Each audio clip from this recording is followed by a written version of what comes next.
Welcome back to Houston Life. He's a Katy resident, grandpa, pest control expert, veteran, YouTube created, and to top it off, a long-distance motorcyclist. Earlier this month, Scott Sugar Bear Brown rode in the Hoka Hey Motorcycle Challenge. It was all to raise money for Alzheimer's Association, a cause that's near and dear to his heart. Scott, thank you so much for joining us today. I want to know all about you. First off, Sugar Bear, Scott Sugar Bear, what is that about?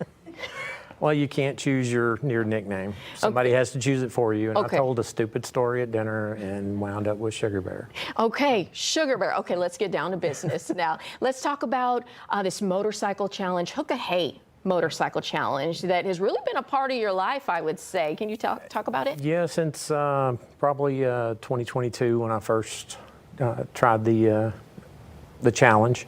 And only made 6,000 miles that year, had some medical issues pop up that I didn't know I had, and so I had to drop out.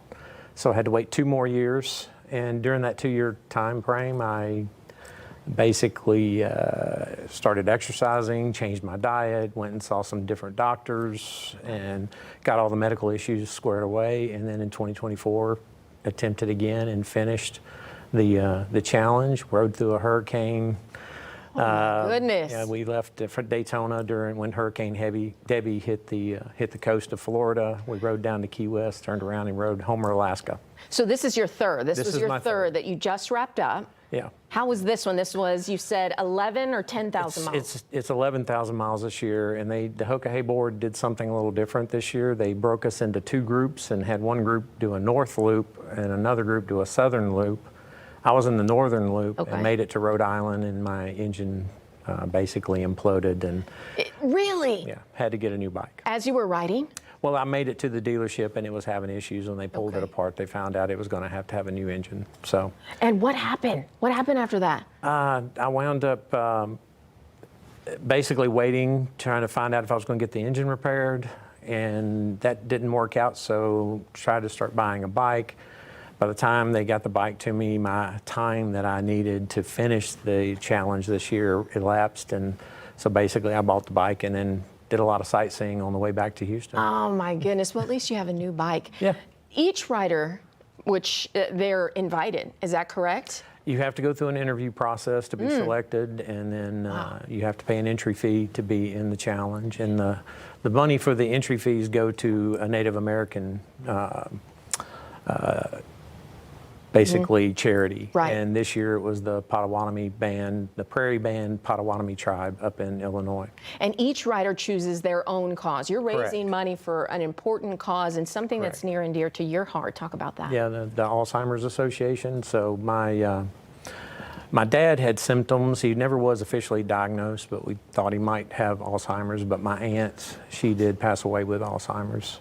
So that's why I honor them in this ride. And it's been really interesting because even during the ride, I'll meet people, you know, and talk to them about Alzheimer's. And I met one lady up in Michigan, and she was actually had Alzheimer's, and she came over and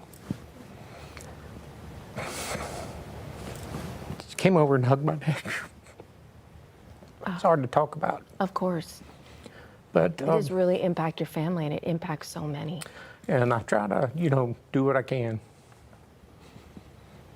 And I don't want to get you too emotional. I understand, but you know, like I said, it's something that really impacts a lot of people. Yeah. Why should more people support the Alzheimer's Association? Because it does. It affects just more people than you realize. I meet people every day that have family members that are suffering with it. And I think it's harder on the people that are around them because, you know, they see their loved one that doesn't even recognize them anymore. And hopefully the funds you raised will help, and you surpassed your goal. How much did you raise? Right now I'm at $32.52, so not 32,000, but $3,252 right now. My goal was at $3,000, and you know, I can keep fundraising until the end of the year, and that will go to the the Hokahei Fund. I mean, basically, they lump everybody together to see how much we can raise. And in 2024, we raised about $1.2 million as a group for different charities around the country. That is awesome. Will you do it again? Most likely. Most You know, likely. it's kind of a disease. Once you do it once, you can't stop. You're addicted. You're addicted. Well, I'm sure you Yeah. ride around town. Is that how you prepare? Yeah. I mean, I don't even own a car. My wife has a car. I don't drive it as much. So mostly I ride my bike. All right, Sugar Bear, I'm going to remember this Okay. for that name. Okay. And that special cause. Thank you so much for joining us. And to connect with Scott and support his mission, we shared a link under the Scene On section on HoustonLife.tv.